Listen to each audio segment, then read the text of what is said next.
예수님은 직접 전도하러 오셨다라고 말씀하셨습니다. 그리고 우리는 예수님이 말씀하신 그 전도가 무엇이며 우리가 전해야 할 것은 무엇인지를 한번 살펴봤습니다. 먼저 전파되어야 할 복음은 바로 하나님 나라를 전하는 것입니다. 예수님은 이 땅에 오신 목적이 병을 고치고 귀신을 내쫓는 것이 아니라 전도하는 것임을 밝히십니다. 그리고 전도는 바로 하나님 나라의 복음을 전하는 것입니다.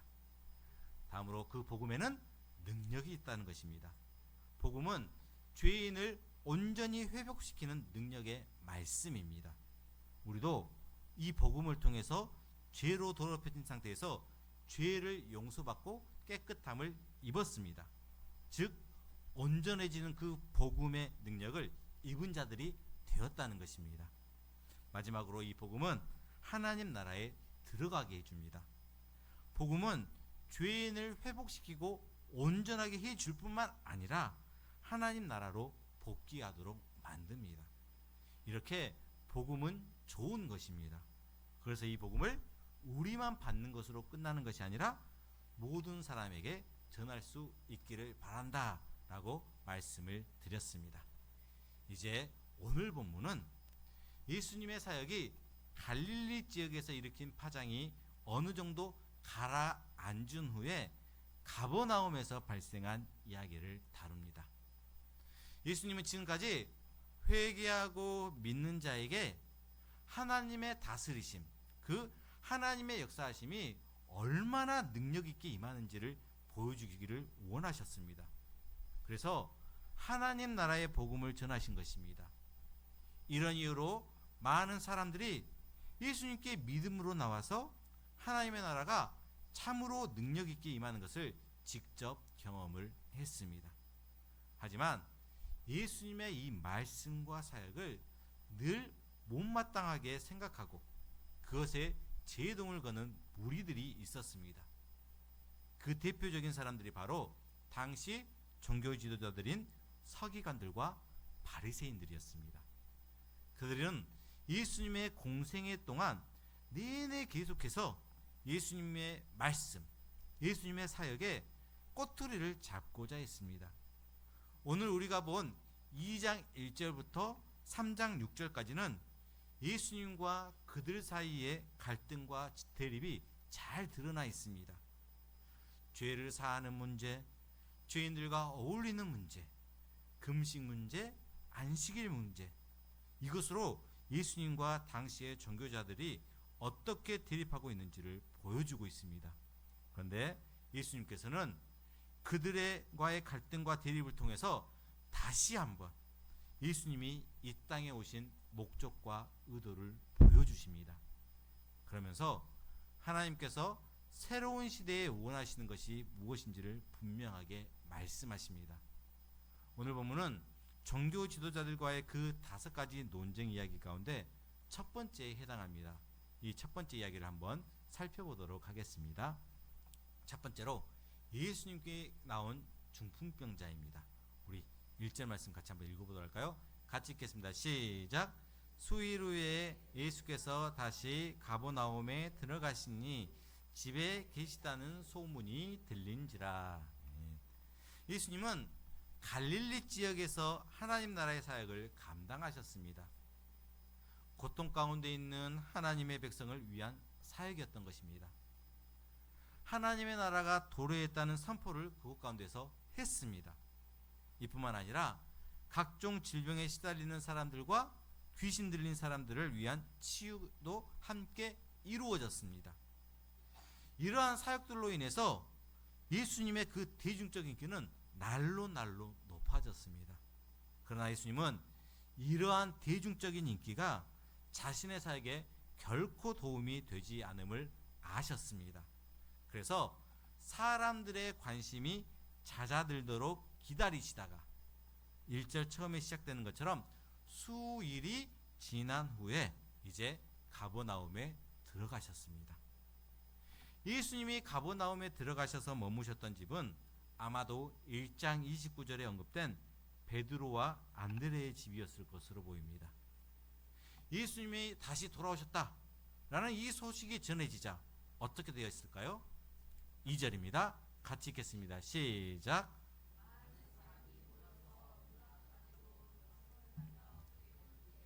예수께서 그들에게 도를 말씀하시더니. 아멘. 예수님이 계신 집은 모든 사람들로 인해서 인산인해를 이루었습니다. 심지어는 문 앞까지도 많은 사람으로 꽉 들어찼습니다. 수일 전에 갈릴리에서 행하셨던 예수님의 사역의 파장이 어느 정도였는지를 느낄 수가 있는 대목입니다. 이 사람들이 과연 무엇 때문에 예수님께 왔는지 본문은 말해주고 있지는 않습니다. 하지만 아마도 또 기적을 보기 위해서 몰려왔을 것입니다.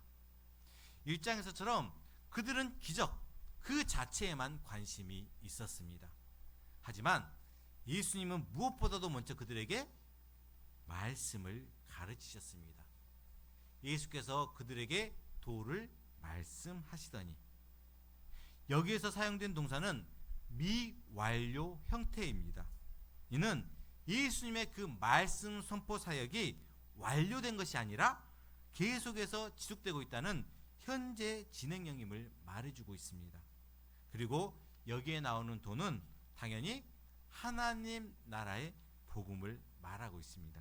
즉 하나님 사역의 포인트는 바로 하나님 나라의 복음을 전하는 것입니다. 그런데 이렇게 말씀을 전하시고 있는데 뜻밖의 일이 벌어졌습니다. 본문 3절과 4절입니다. 같이 읽겠습니다. 시작. 사람들이 한 중풍병자를 4사람에게 메워 가지고 예수께로 올세 무리들 때문에 예수께 데려갈 수 없으므로 그 계신 곳에 지붕을 뜯어 구멍을 내고 중풍병자가 누운 상을 달아내리니. 중풍병에 걸린 사람을 그의 친구들로 추측이 되는 4사람이 들것 같은 것에 싣고 예수님을 만나기 위해서 왔습니다. 그런데 사람들이 너무나도 많아서 예수님께 나갈 수가 없게 되자 그들은 지붕으로 올라갑니다. 그리고 구멍을 내고 중풍병자를 지붕 위에서 달아내려 예수님 앞에 데려다가 놓습니다. 당시 유대인의 집은 지붕이 평평하여져서 사람이 올라가서 거기서 서 있을 수도 있고 또 간단한 모임도 가질 수가 있었습니다. 주로 집 바깥에 설치된 계단으로 지붕에 올라갔습니다. 그리고 보통 지붕은 흙과 짚, 나무 등을 섞어서 만들었기 때문에 지붕을 뚫는 것이 어렵지는 않았습니다. 그런데 지붕을 일부 뜯어내는 것은 매우 곤란한 상황을 이끌어내는 작업이었을 것입니다. 여러분, 자기 집에 구멍을 뚫는 것 좋아하는 사람이 있겠습니까? 없겠죠. 그럼에도 불구하고 이러한 어려움을 기꺼이 감내한 이유, 그 이유가 과연 무엇이었을까요? 그것은 바로 중풍병자를 예수님께 보여드리고 치유받도록 하려는 그들의 의지와 믿음이 강했기 때문입니다. 그러자 예수님은 이에 대해서 이런 반응을 보여주십니다. 5절입니다. 함께 읽겠습니다. 시작. 그래서 그들의 믿음을 보시고 중풍병자에게 이르시되 작은 자야 내 죄사함을 받았느니라 하시니. 아멘. 그들의 믿음을 보시고 라는 이 표현에서 그들이 누구를 뜻하는 것일까요? 그들이 누구인지 그 자체로는 분명하게 드러나 있지는 않습니다. 중풍병자를 예수님께 데려온 4사람을 의미하는 것일 수도 있고 중풍병자와 그를 데려온 4사람, 즉 5사람을 의미하는 것일 수도 있습니다. 만일 4사람을 의미한다면 믿음이 가지고 있는 공동체적인 성격을 강조하는 것일 수도 있습니다. 즉 사랑의 공동체 말이죠. 사랑으로 중풍병자를 섬겼잖아요. 그러나 내 친구가 지붕을 뜯는 일이 중풍병자의 동의가 없이 진행되었다고 보기는 어려우므로 아마도 그들에는 중풍병자까지 포함한 5사람으로 이해할 것입니다. 그래서 예수님은 그들의 믿음을 보시고 중풍병자의 죄 사함을 선포하신 것입니다. 그럼 우리가 이 단락을 통해서 우리는 어떤 것을 알고 실천해야 할까요? 중풍병자는 생명은 있지만 누워서 꼼짝하지 못하고 죽음을 기다리는 존재입니다. 이는 죄의 결과로 비참해진 인간의 그 실존을 상징적으로 보여주는 것입니다. 즉 인간은 죄인이며 그로 인해 살아가고는 있지만 죽음을 기다리는 존재라는 것입니다. 그런데 이렇게 비참한 상태에 있음에도 인간은 스스로 그 끔찍한 상태에서 벗어날 수가 없습니다. 그런데 방법이 있습니다. 오직 믿음으로 예수님께 자신을 의탁하며 나아가야 합니다. 왜냐하면 예수님만이 죄의 문제를 해결할 수 있을 수 있기 때문입니다. 그렇다면 우리는 예수님을 믿고 구원을 얻어 죄의 문제를 해결받았는가요? 예수님은 십자가에서 죽으시면서까지 우리에게 주시고자 했던 그 구원과 하나님 나라의 복락을 허락하셨습니다. 그리고 우리는 이미 그것을 받았습니다. 어떻게 할 수 있는가요? 그것을 알 수 있는 방법은 우리의 삶을 통해서입니다. 이 시간 내가 진실로 예수님을 믿어서 그리고 믿음으로 나아가서 죄 사함의 선물인 구원을 받았는지 우리의 삶을 통해서 확인해 볼 수 있기를 바랍니다. 두 번째로 죄를 사해 주시는 예수님입니다. 예수님께서 그들의 믿음을 보시고 중풍병자에게 작은 자야 내 죄 사함을 받았느니라 라고 말씀을 하셨습니다. 그러자 옆에 있던 서기관들이 무엇이라고 하나요? 6절과 7절입니다. 함께 읽겠습니다. 시작.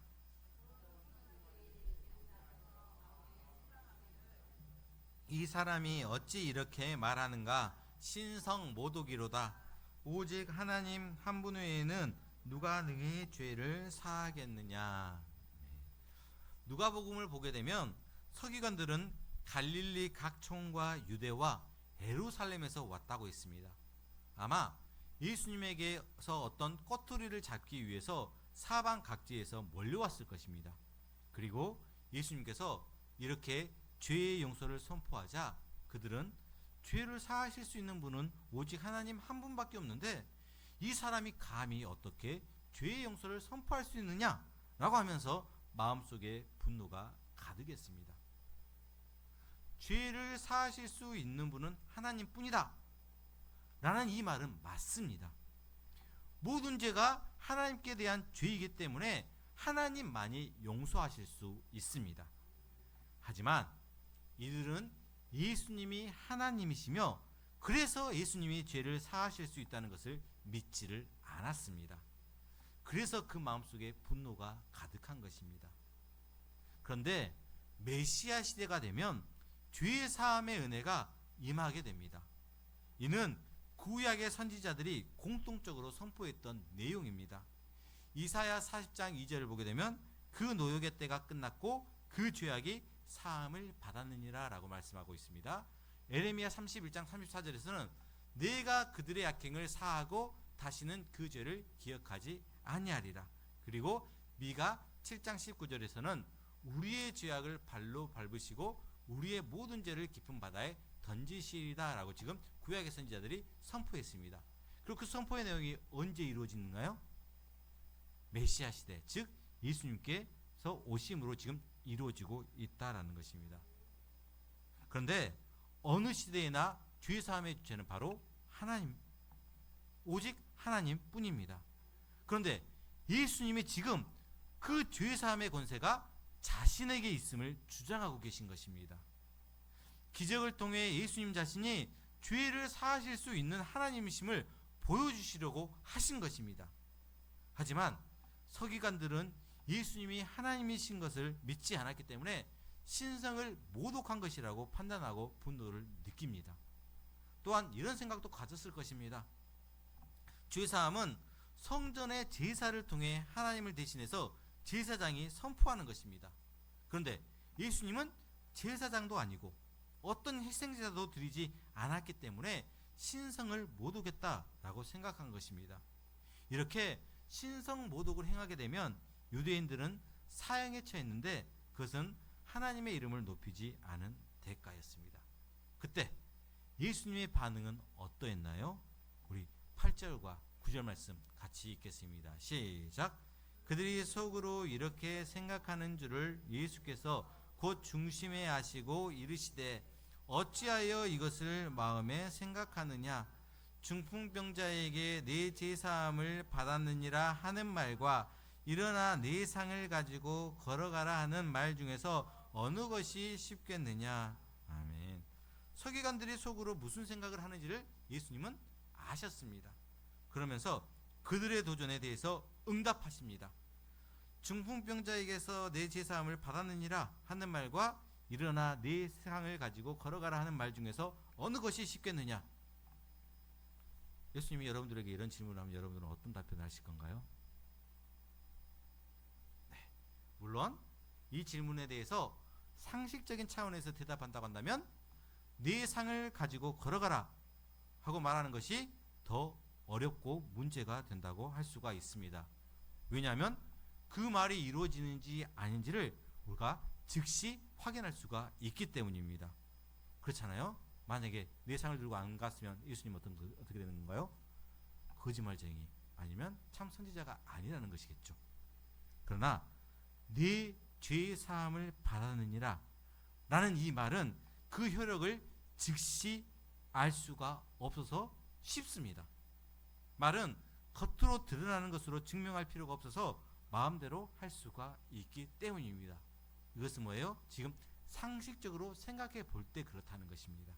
하지만 유대인들의 관점에서는 죄 사함을 선언하는 것이 훨씬 더 어렵습니다. 그러한 선언은 오직 하나님만이 하실 수 있는 것이라고 생각했기 때문입니다. 정상적인 유대인이라고 한다면 그러한 말이 얼마나 위험한 발언인지 또 얼마나 큰 파장을 일으킬 것인지를 충분히 짐작할 수가 있었습니다. 그럼에도 불구하고 예수님이 사람들 앞에서 공개적으로 죄사함을 선포하신 것은 자신이 죄사함의 권세를 가지고 계신 것을 드러내시기 위해서였습니다. 그래서 10절에서 이렇게 말씀하신 것입니다. 우리 10절 말씀 같이 읽겠습니다. 시작. 그러나 인자가 땅에서 죄를 사하는 권세가 있는 줄을 너희로 알게 하려 하노라 하시고 중풍병자에게 말씀하시되. 아멘. 그렇습니다. 예수님은 바로 네 죄를 사했으니 네 상을 가지고 걸어가라 이렇게 말씀하실 수 있었습니다. 하지만 죄를 사하는 권세가 예수님 자신에게 있음을 알게 하시기 위해서 많은 사람 앞에서 의도적으로 죄 사함을 받았느니라 이렇게 먼저 말씀하신 것입니다. 예수님은 일시적으로 고통을 덜어주기 위해서가 아니라 고통을 가져오는 그 근본 문제인 죄를 해결하기 위해서 이 땅에 오셨기 때문입니다. 그럼 이 단락을 통해서 우리는 어떤 것을 알고 실천할 수가 있을까요? 예수님은 죄를 사하는 권세를 가지신 분이십니다. 오직 예수님만이 죄의 문제를 해결하실 수가 있습니다.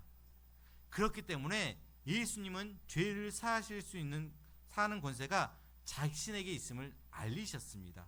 그리고 그것을 알기를 원하셨습니다. 그래서 많은 사람이 모여 있고 모든 시선이 집중되었을 그때 중풍병자에게 죄를 사해 주신다고 말씀하신 것입니다. 그러므로 예수님께 대한 바른 믿음은 바로 예수님을 우리의 죄를 사해 주시는 분으로 믿는 것입니다.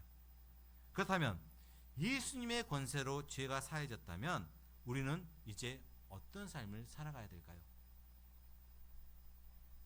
첫 번째로 의인으로서의 정체성을 가져야 한다는 것입니다.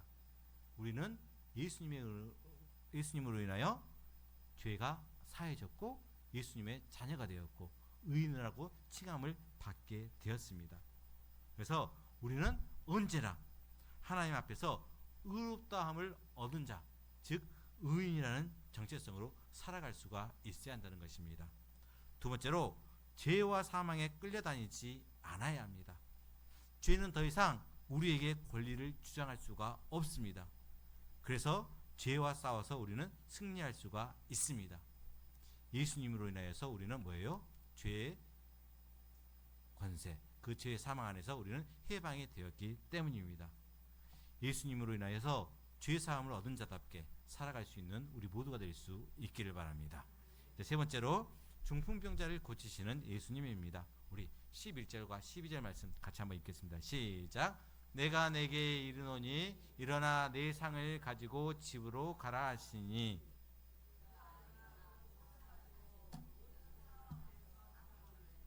그들이 다 놀라 하나님께 영광을 돌리며 이르되 우리가 이런 일을 도무지 보지 못하였다 하더라. 아멘. 예수님은 서기관들과의 그 논쟁을 정리하시면서 중풍병자에게 내 상을 가지고 집으로 가라라고 명령하십니다.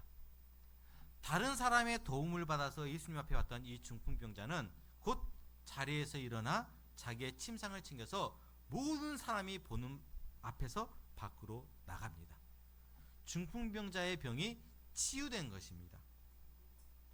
당시 유대인들은 질병을 죄의 결과로 생각을 했습니다. 물론 모든 질병이 특정한 죄로 인한 직접적인 결과는 아니었을 것입니다. 그러나 중풍병자에게 예수님께서 죄사함을 선포하시는 것을 보게 되면 그의 경우에는 죄와 질병 사이에 연관성이 있음을 짐작해 볼 수가 있습니다. 그러므로 그의 질병이 치유가 된 것은 죄사함과의 연관 속에서 우리는 이해할 수가 있어야 한다는 것입니다. 마가는 이 중풍병자 치유 기적을 통해서 하나님의 통치의 한 부분인 죄사함이 바로 예수님을 통해서 실제적으로 일어나고 있다라는 사실을 오늘 우리에게 보여줍니다. 예수님을 통해서 하나님의 그 영광스러운 통치가 분명하게 드러난다는 것입니다. 그러니까 예수님이 하나님의 나라의 사역을 감당하고 있는데 하나님 나라의 그 사역 가운데 일부분이 무엇이라고요? 바로 죄사함, 이것이다라는 것이죠. 이 장면을 본 사람들의 반응 어땠나요?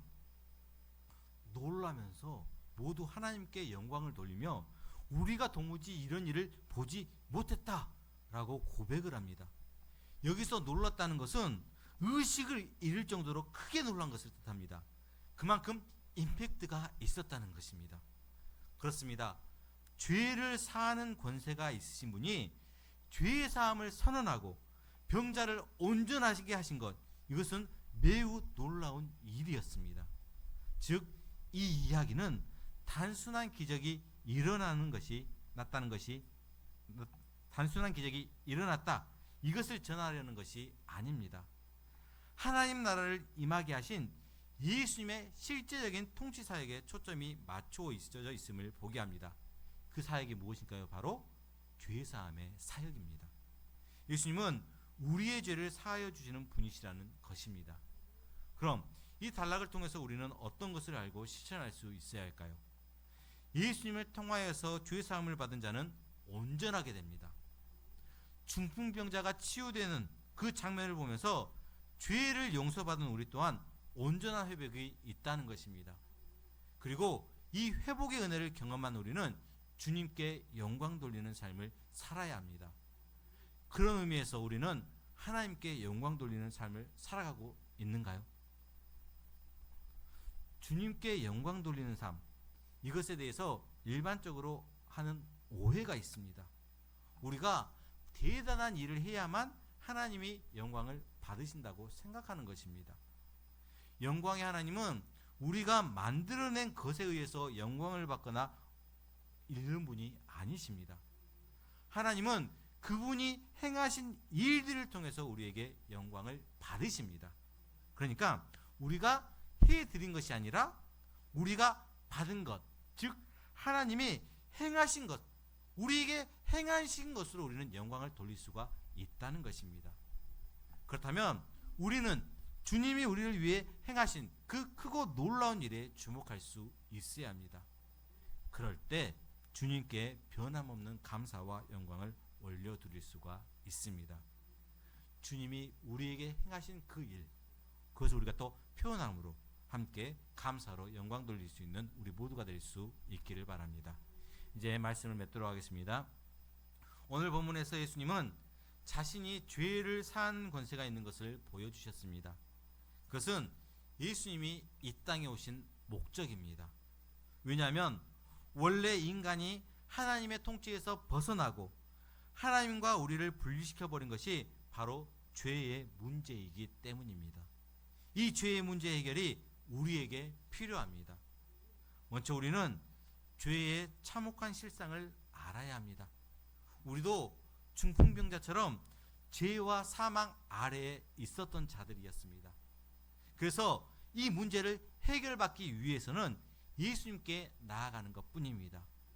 예수님만이 유일한 희망이기 때문입니다. 다음으로 이 죄를 사하는 권세는 예수님에게 있다는 것입니다. 예수님은 자신이 죄를 사할 권세가 있으신 하나님이라고 선언을 하셨습니다. 그리고 그것을 알기를 원하셨습니다. 이제 우리는 그것을 아는 자들로서 예수님께 나와서 죄의 사함을 받고 새 생명 가운데 살아갑니다. 이제 마지막으로 이 죄를 용서받는 것에 대한 기쁨이 있어야 한다는 것입니다. 예수님께 죄를 용서받으면 어떻게 되나요? 죽음에서 생명으로, 즉 살아난 자처럼 살아갈 수가 있는 것입니다. 그 특징은 바로 기쁨과 평강입니다. 그러므로 죄 용서받는 우리는 기쁨과 감사로 하나님께 영광을 돌려야 합니다. 여러분, 우리는 예수님을 믿어 죄 사함을 받고 새로운 생명을 얻었습니다.